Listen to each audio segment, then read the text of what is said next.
In the 15 years between the attack on Val Plumwood and Isabel Van Jordan's disappearance, the crocodiles in Kakadu continue to grow larger. And then there is the scene of the attack itself. Plumwood's life was spared in part by the shallowness of the water. The water wasn't deep enough for it to hold me under. So if the water had been even a foot deeper, I think it would have been able to drown me. For those reviewing the Van Jordan incident, the depth of the water is a key consideration. Let's go and have a look where it happened, Mike. Righto, I'm captain. Okay, cut your motor. Okay, well let's just see exactly how deep this is here, Mike. My guess is that it falls off very, very rapidly from the side there.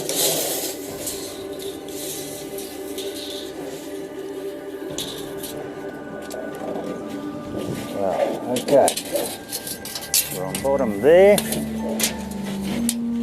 Okay, we're about 5.5 metres here, but this must just go straight off. Yep. And without a doubt, he would have been able to cruise straight through there, unseen. They wouldn't have even known that he was there.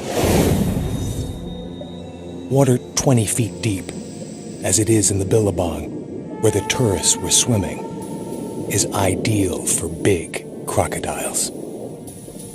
They submerge by expelling air from their lungs, shifting their internal organs, and letting their weight take them down. Here, they move unseen and unheard by potential prey. By tucking their legs and whipping their tails, they can motor teeth first through the water at speeds approaching 9 miles per hour. The fastest human swimmer tops out at 5.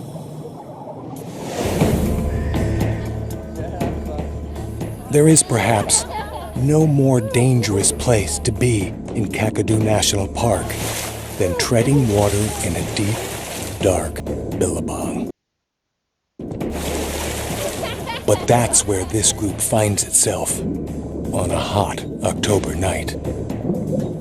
And when it's all over, one of the swimmers will be convicted of a crime.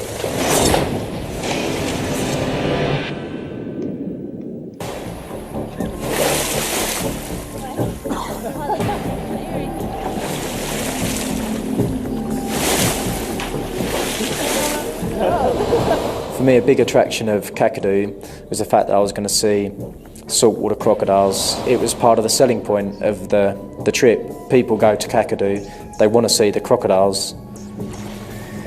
Over the course of their doomed holiday, the backpackers are exposed to the harsh Kakadu climate and tempted by its wild beauty.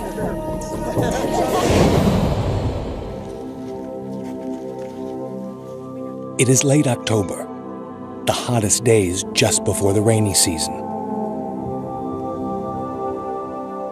Every day, temperatures are up to 100 degrees Fahrenheit. We've done a lot of walking, a lot of hiking, a lot of trekking through like the rough terrain, through the rocks, a lot of rock climbing up to the top of the waterfalls. We went in a couple of caves. Every day, the group ventures into something many in crocodile country would avoid. Yeah, the trip was 4 days and 3 nights, and we was basically swimming most days, sometimes twice a day, depending on what location we were at the time. So how is it possible that the young people would go swimming in a land swarming with saltwater crocodiles?